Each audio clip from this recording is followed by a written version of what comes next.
Hello बच्चों, कैसे हैं आप लोग। जैसे कि हम लोग सेकंड चैप्टर पढ़ रहे हैं, तो सेकंड चैप्टर हमारा है मेल एंड फीमेल गैमेटोफाइट का फॉर्मेशन। अब यहाँ हम लोग जो मेल गैमेटोफाइट का फॉर्मेशन देख रहे हैं, तो मेल गैमेटोफाइट के फॉर्मेशन में हम लोग बात कर चुके मेल रिप्रोडक्टिव ऑर्गन की, जिसको हम लोग एंड्रोशियम बोल रहे थे। एंड्रोशियम की जो एक यूनिट थी वो स्टेमिन थी। स्टेमिन में हम लोगों ने दो भाग पढ़े, एंथर वाला पोर्शन और फिलामेंट वाला पोर्शन। एंथर में फिर वॉल स्ट्रक्चर थी, उसमें माइक्रो स्पोर मदर सेल्स थी, जिसके थ्रू हम लोगों ने माइक्रोस्पोर का फॉर्मेशन है, वहाँ तक हम लोग ऑलरेडी पढ़ चुके हैं। ठीक है, हम लोग जो ये स्ट्रक्चर बनी हुई देख रहे हैं, ये क्या थी, माइक्रोस्पोर था, एक पॉलन ग्रेन था, जिसके बारे में हम लोग ऑलरेडी स्टडी कर चुके। देन आज जो हमारा टॉपिक रहेगा वो रहेगा माइक्रोगैमेटोजेनेसिस। माइक्रोगैमेटोजेनेसिस हम लोग उस दिन जो बात किए थे, जो पॉलन ग्रेन के बारे में था, वो था माइक्रोस्पोरोजेनेसिस। तो कंफ्यूजन मत होना, वहाँ हम लोग पॉलन ग्रेन का फॉर्मेशन पढ़ रहे थे, मतलब माइक्रोस्पोर का फॉर्मेशन पढ़ रहे थे, जो सिर्फ इतनी सी स्ट्रक्चर है। लेकिन आज हम लोग क्या पढ़ रहे हैं, ये जो कंप्लीट स्ट्रक्चर रहेगी, जिसको हम लोग मेल गैमेटोफाइट कहेंगे। तो इसकी स्ट्रक्चर का इसकी स्ट्रक्चर किस टाइप से विकसित होती है, तो मैंने आगे लिखा है development of male gametophyte is called microgametogenesis. ठीक है, तो इस टाइप से आप लोग ध्यान में रखिएगा कि माइक्रोगैमेटोजेनेसिस है, उसमें हम लोग मेल गैमेटोफाइट का डेवलपमेंट है वो पढ़ने वाले। मेल गैमेटोफाइट को हिंदी में कहा जाता है नर युग्मकोद्भिद। अब यहाँ पे जो नर युग्मकोद्भिद का विकास हो रहा है, वो दो चरणों में संपन्न होता है। अब यहाँ पे जो मैंने दो चरण लिख रखे हैं, तो दो चरण में यहाँ पे हम बात करें प्री पोलिनेशन डेवलपमेंट, मतलब परागण से पहले का जो पोर्शन रहेगा वो किस में आएगा, यहाँ प्री पोलिनेशन डेवलपमेंट में। उसके बाद में पॉलिनेशन के बाद तो पोस्ट पॉलिनेशन डेवलपमेंट। तो यहाँ पे हम लोग ये दो स्टेज पढ़ने वाले हैं, after pollination and before pollination. Pollination का मतलब आपको ध्यान में ही है परागण। ठीक है, उसके बाद हम बात करते हैं कि जो नर युग्मकोद्भिद है, वो उसकी डेफिनेशन क्या होगी।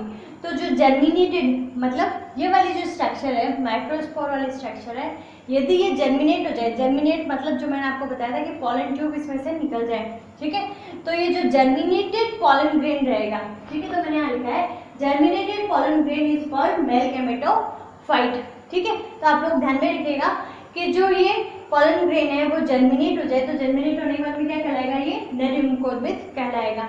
और जहाँ हम ये पूरा का पूरा डेवलपमेंट पढ़ेंगे, तो इसकी फर्स्ट सेल है, उसके बारे में हम लोग ऑलरेडी स्टडी कर चुके कि जो माइक्रोस्पोर रहेगा, हमारे पॉलन ग्रेन रहेगा, वो उसकी फर्स्ट सेल रहेगी। ठीक है, जहाँ हम लोगों ने ये पढ़ा था कि पॉलन ग्रेन्स होते हैं, तो पॉलन ग्रेन्स टेट्राड में, और टेट्रा के बाद में जब जो इंडिविजुअल हो रहे हैं, ठीक है, तो उन पे स्पोरोपोलिनिन की एक्साइन हो रही है, उसमें इंटाइन है।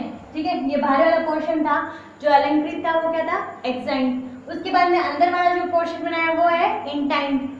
देन ये जो सेल है वो क्या है, सिंगल सेल स्ट्रक्चर है और सिंगल न्यूक्लिएटेड है, एक न्यूक्लियस इसमें प्रेजेंट है और एक ही ये सेल पाई जा रही है। ठीक है, तो यहाँ पे जो स्ट्रक्चर है, इसको हम क्या बोलते हैं, पॉलन ग्रेन कहते हैं। और हम लोग जो स्टडी कर रहे हैं वो कैप्सुला के बारे में स्टडी कर रहे हैं। तो कैप्सुला जो डाइकोट है, तो डाइकोट होने का यहाँ पे जो जर्म पोर की संख्या रहेगी वो रहेगी 3। तो यहाँ पे मैंने 3 जर्म पोर है वो आपको मेंशन किए हैं। ठीक है, तो आप लोगों को ये डायग्राम तो अच्छे से समझ में आया हुआ होगा। उसके बाद हम बात करते हैं कि इसका जो जर्मिनेशन है वो किस टाइप से स्टार्ट हो गया। तो यहाँ पे जो प्री पॉलिनेशन डेवलपमेंट लिख रखा है, तो प्री पॉलिनेशन डेवलपमेंट कहाँ पे हो रहा है। ठीक है, फर्स्ट क्वेश्चन ये बनता है कि प्री पॉलिनेशन डेवलपमेंट कहाँ पे होगा, तो ये होगा inside pollen shake of anther. Anther में हम लोगों ने 4 पॉलन शेक बनाए थे, तो उन 4 पॉलन शेक में क्या है, अंदर की तरफ ही डिविडेशन हो रहा है। मतलब यहाँ पे जब हम लोगों ने सिंगल न्यूक्लिएटेड और सिंगल सेल बनाई है, वो स्ट्रक्चर किस में कन्वर्ट हो जाएगी, बाई सेल्ड और बाई न्यूक्लिएटेड, मतलब 2 सेल्स बन जाएगी, इसमें 2 ही न्यूक्लियस बन जाएंगे। ठीक है, तो ये जो माइक्रोस्पोर स्ट्रक्चर बनी हुई है, आप लोग ध्यान में रखिएगा कि माइक्रोस्पोर है। तो हम लोगों ने देखा था कि मदर सेल है, माइक्रोस्पोर मदर सेल है, उसमें एक बार अर्धसूत्री विभाजन होता है, एक बार मियोसिस होता है, और मियोसिस के दौरान 4 माइक्रोस्पोर बनते हैं। ठीक है, उनमें से हम लोग एक माइक्रोस्पोर की स्टडी कर रहे हैं। तो यहाँ पे आप लोग एक चीज नोट करके रखिएगा, साइड में मेंशन कर लो, एक बार क्या हो चुका, मियोसिस हो चुका। ठीक है, उसके बाद में हम लोग बात करें कि यहाँ पे, ठीक है, इस स्ट्रक्चर को डेवलप करना है। तो इस स्ट्रक्चर को डेवलप करने के लिए यहाँ पे सबसे पहले क्या हुआ, फर्स्ट माइटोसिस, पहला समसूत्री विभाजन। अब पहला समसूत्री विभाजन होगा तो यहाँ पे 2 सेल डिवाइड हो जाएगी। ठीक है, जो न्यूक्लियस था वो अनइक्वल 2 सेल्स में डिवाइड हो जाएगा। अब अनइक्वल है तो अनइक्वल में आपको एक तो ये लेंस शेप दिखाई दे रही होगी, लेंस की आकृति की एक सेल आपको दिखाई दे रही होगी जो यहाँ पे एंटाइन से अटैच है, दिखाई दे रहा है आपको, जो रेड कलर से मैंने बनाई है। अब ये जो एंटाइन से अटैच्ड है और जिसको हम लेंस शेप्ड बोल रहे हैं, इसको बोलते हैं जर्मिनेटिव सेल। जर्मिनेटिव का मतलब हो गया जननिक कोशिका। उसके बाद में ये जो पूरा का पूरा, हम पूरी की पूरी बॉडी की बात करें, जो पूरा काइट स्टेज है, तो इसको हम लोग नॉर्मल नाम दे देंगे वेजिटेटिव सेल, काइट कोशिका। ठीक है, अब ये काइट कोशिका बन चुकी और ये जर्मिनेटिव सेल बन चुकी। अब ये जर्मिनेटिव सेल क्या करेगी, ये इंटाइन वाले पोर्शन को छोड़ देगी।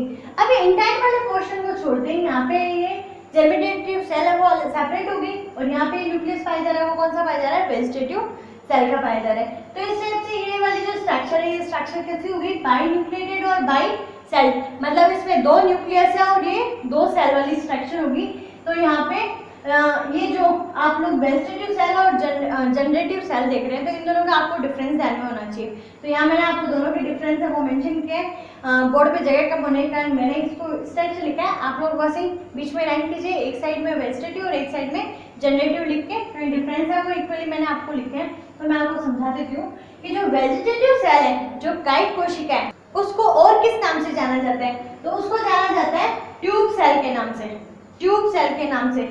अब आप लोग ध्यान में रखिएगा कि यहाँ पे हम जो मेल गैमेट्स की बात कर रहे हैं, तो ये दोनों सेल है, ये दोनों सेल अलग अलग काम करेगी। ठीक है, अलग अलग काम ऐसे करेगी कि यहाँ पे जो पॉलन ट्यूब बनाएगी, तो पॉलन ट्यूब बनाने का काम है वो वेजिटेटिव सेल का रहेगा, और जो 2 गैमेट्स बनेंगे, मेल गैमेट्स बनेंगे, वो बनाने का काम होगा जनरेटिव सेल का। ठीक है, तो इस टाइप से आप लोग इसका वर्क ध्यान में रखिए। इसलिए इसको क्या कहा जाता है, also known as tube cell, नलिका कोशिका कहा जाता है। उसी के साथ में साइज में कैसी होगी, लार्ज, आपको दिखाई दे रहा होगा ये कितनी लंबी है। ठीक है, तो इसका क्या है, साइज है वो लार्ज है। उसके बाद में स्मॉल न्यूक्लियस। अब इसका काम क्या होगा, खाली ट्यूब को जनरेट करने का, तो ट्यूब को जनरेट करने के लिए इसका जो न्यूक्लियस है वो कैसा पाया जाएगा, स्मॉल पाया जाएगा। ठीक है, और उसी तरह हम लोग यहाँ पे जनरेटिव सेल की बात करें, तो जनरेटिव सेल है, तो generative cells also known as gamete cell, क्योंकि मैंने कहा कि यहाँ पे जो 2 मेल गैमेट बनेंगे, तो ये मेल गैमेट का फॉर्मेशन है वो जनरेटिव सेल से होगा। तो जनरेटिव सेल्स को क्या कहते हैं हम लोग, गैमेट सेल के नाम से भी जानते हैं। उसके बाद में इसकी साइज है वो कैसी रहेगी, स्मॉल रहेगी। यहाँ पे आपको दिखाई दे रहा होगा लेंस शेप्ड जो हम लोगों ने छोटी सी स्ट्रक्चर बनाई है, ये क्या है, जनरेटिव सेल है। लार्ज न्यूक्लियस, भाई इसको तो काम ही मेजर काम है, जो अभी इतना पूरा का पूरा हम लोगों ने स्ट्रक्चर्स पढ़े, इतने वीडियोस पढ़े हैं, वो किसके लिए पढ़े हैं, इन 2 मेल गैमेट्स के लिए तो पढ़े। तो ये मेल गैमेट्स बनाना मतलब मेजर जो काम है वो बेचारी यही तो कर दिए। तो इसलिए हम लोग यहाँ पे पढ़ेंगे कि इसका न्यूक्लियस है वो कैसा होता है, बड़ा होता है। ठीक है, उसके बाद हम बात करते हैं नो सेल वॉल। यहाँ पे किसी टाइप की कोई सेल वॉल नहीं पाई जाएगी, लेकिन ये सेपरेट हो रही है तो यहाँ पे सेल वॉल फॉर्मेट हो रही है, तो हैज सेल वॉल। ठीक है, उसके बाद में यहाँ पे has reserve food and cytoplasmic RNA. अब इसमें साइटोप्लाज्म भरा हुआ है, आपको ध्यान में। अब इस साइटोप्लाज्म में रिजर्व फूड भी पाया जाएगा, मतलब फैट, प्रोटीन वगैरह ये सारी की सारी चीजें भी पाई जाएगी। उसी के साथ में साइटोप्लाज्मिक आरएनए भी पाया जाएगा। लेकिन इसमें क्या है, एक बड़े से न्यूक्लियस से इतना एरिया कवर कर लिया कि इसके अलावा और कुछ भी इसमें नहीं आ सकता, तो यहाँ पे ये चीजें नहीं पाई जाएगी, सिर्फ याद करने के लिए था। उसके बाद हम बात करते हैं gives rise to pollen tube. ये क्वेश्चन बनता है कि पॉलन ट्यूब का फॉर्मेशन कौन सी सेल से होता है, वेजिटेटिव सेल से। एंड देन यहाँ पे नीचे जो मैंने लिखा है वो लिखा है gives rise to 2 haploid male gametes. तो 2 मेल गैमेट्स का फॉर्मेशन है वो किससे हो रहा है, यहाँ जनरेटिव सेल से हो रहा है। तो आप लोगों को ये चीज़ है वो ध्यान में रखनी है। उसके बाद हम बात करते हैं कि भाई हम लोगों के पास में माइक्रोस्पोर एक था जो सिंगल सेल और सिंगल न्यूक्लिएटेड था, फिर उसका जब फॉर्मेशन आगे की तरफ चला तो आगे की तरफ चल के कैसा हो गया, बाइसेल और बाई न्यूक्लिएटेड हो गया। ठीक है, इस कंडीशन में वो एंथर से रिलीज हो जाएगा। अब एंथर से रिलीज होकर क्या करेगा कि एंथर से रिलीज हो गया और आपको स्टिग्मा पता होगा। ठीक है, इस टाइप से क्या पाई जाती है, स्टिग्मा। ठीक है, अब इसको स्टिग्मा जो वर्तिकाग्र कहलाती है, तो वर्तिकाग्र के ऊपर आके क्या है यहाँ पे, मतलब बहुत सारे पॉलन ग्रेन्स है वो गिर जाएंगे। ठीक है, बहुत सारे पॉलन ग्रेन्स, क्योंकि पॉलन ग्रेन्स है उनका जो क्वांटिटी रहती है वो क्या रहती है, बहुत ज़्यादा रहती है। जो फीमेल गैमेट होती है उसकी क्वांटिटी है वो कम रहती है।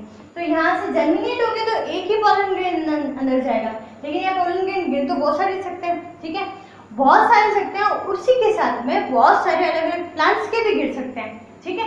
तो यहाँ फिर जो मैंने यहाँ लिखा है पोस्ट पॉलिनेशन डेवलपमेंट, तो पोस्ट पॉलिनेशन डेवलपमेंट है वो कहाँ पाया जाएगा, तो जैसे ये एंथर में था, ये कहाँ पाया जाएगा, ऑन स्टिग्मा, स्टिग्मा के ऊपर पाया जाएगा। और यहाँ पे पॉलन स्टिग्मा इंटरेक्शन, जब हम लोग फर्टिलाइजेशन पढ़ेंगे वहां मैं आपको ये चीज क्लियर करूंगी कि पॉलन और स्टिग्मा इंटरेक्शन क्या होते हैं। अब यहाँ पे जो आपको स्टिग्मा दिखाई दे रही है, अब स्टिग्मा के ऊपर क्या होता है कि जो शुगर मटेरियल होता है या जो मॉइस्चर होती है, ठीक है, यहाँ पे मॉइस्चर और शुगर पाई जाती है, तो वो क्या करेगी, इस पॉलन ग्रेन को जर्मिनेट होने के लिए हेल्पफुल रहेगी। तो यहाँ पे जो बाइसेल स्ट्रक्चर है वो यहाँ पे आके अटैच होगी इससे, ठीक है। लेकिन ये क्या करेगा, कंपेटिबल उसी के साथ में होगा जो इसी का होगा। मतलब ऐसा है कि एक वर्तिकाग्र है, उस वर्तिकाग्र पे मान लो इसी से एग्जांपल देती हूँ कि गेहूं का वर्तिकाग्र है और उस पर गेहूं, बाजरा, मक्का, मतलब काफ़ी सारे पॉलन ग्रेन्स में डाल देती हूँ, ठीक है।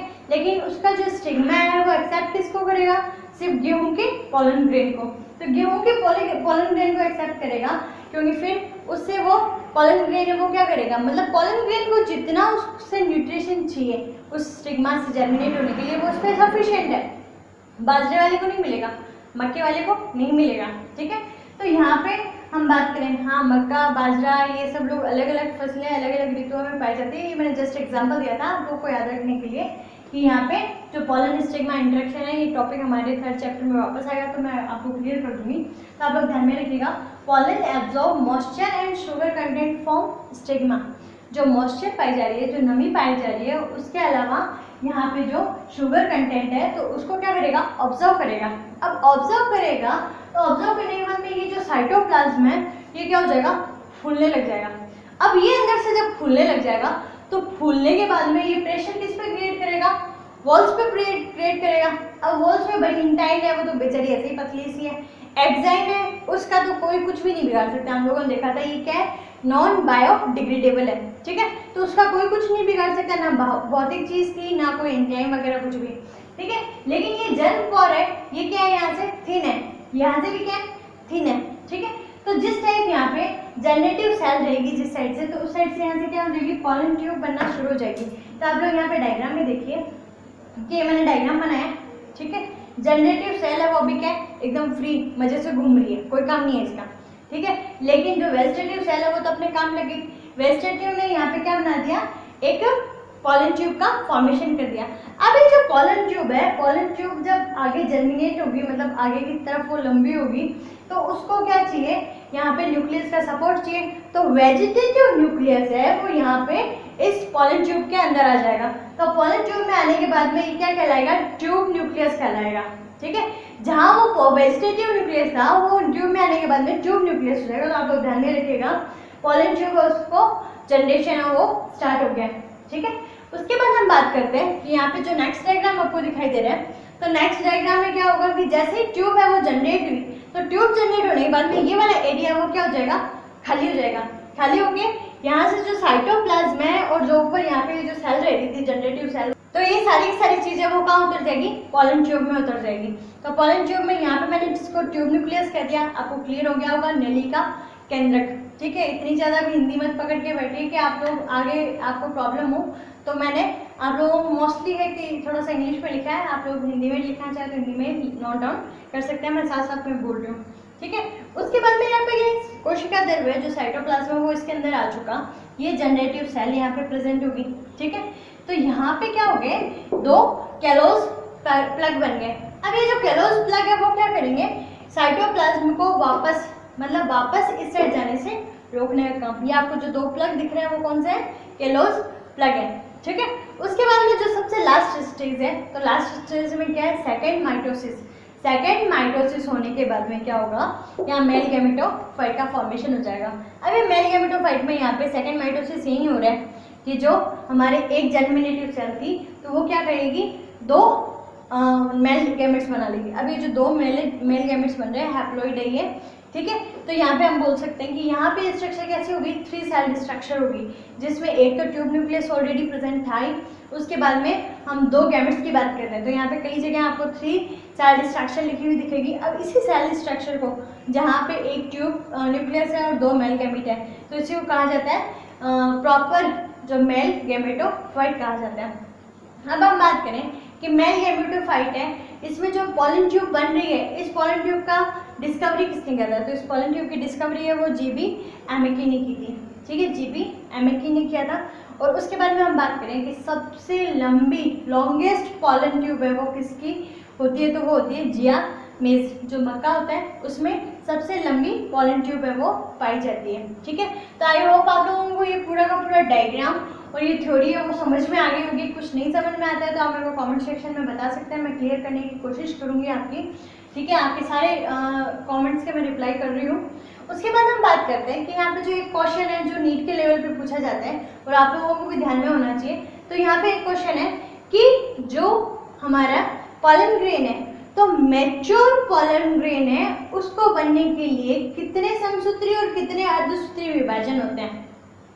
क्वेश्चन वापस सुन लीजिए कि मैच्योर पॉलन ग्रेन है, उसको बनने के लिए कितने समसूत्री और कितने अर्धसूत्री विभाजन पाए जाते हैं? तो आप लोग को मैंने एक जगह नोट करवाया था अलग से कि यहाँ तक बनने के लिए एक मियोसिस ऑलरेडी हो चुका, और जो मैच्योर पॉलन ग्रेन है वो क्या है? ये वाली स्ट्रक्चर है। अब इस स्ट्रक्चर तक पहुँचने के लिए यहाँ पे एक माइटोसिस भी हो गया। ठीक है, तो आप लोग ध्यान में रखिएगा कि माइक्रोस्पोर मदर सेल से मैच्योर जो माइक्रोस्पोर है उसके बनने तक एक अर्धसूत्री और एक क्या है? समसूत्री विभाजन, एक मायोसिस और एक मियोसिस और एक माइटोसिस है वो कंप्लीट होते हैं। ठीक है, एक क्वेश्चन तो ये हो गया। उसके बाद बात करें कि माइक्रोस्पोर मदर सेल से मेल गैमेटोफाइट तक बनने तक कितनी बार समसूत्री विभाजन और कितनी बार अर्धसूत्री विभाजन होता है? तो अर्धसूत्री विभाजन तो यहाँ वाला था, एक क्या हो गया? समसूत्री विभाजन, और यहाँ पे एक और समसूत्री विभाजन। तो ओवरऑल हम लोग बात करेंगे कि एक मियोसिस और 2 माइटोसिस। तो आप लोग ये है वो अलग से नोट कर लीजिए। बाकी आपका ये जो मेल गैमेटोफाइट का है, मेल रिप्रोडक्टिव ऑर्गन का जो पूरा का पूरा चैप्टर था वो कंप्लीट हो गया है। मैंने नोट्स यहाँ तक के जो नोट्स हैं वो आपको टेलीग्राम पे ऑलरेडी मैंने प्रोवाइड करवा दिए हैं। तो आप टेलीग्राम पे इंग्लिश मीडियम और हिंदी मीडियम दोनों में है, तो आप लोग देख लीजिएगा। तो खुश रहिए, मुस्कुराते रहिए और घर पे सुरक्षित रहिए। Thank you.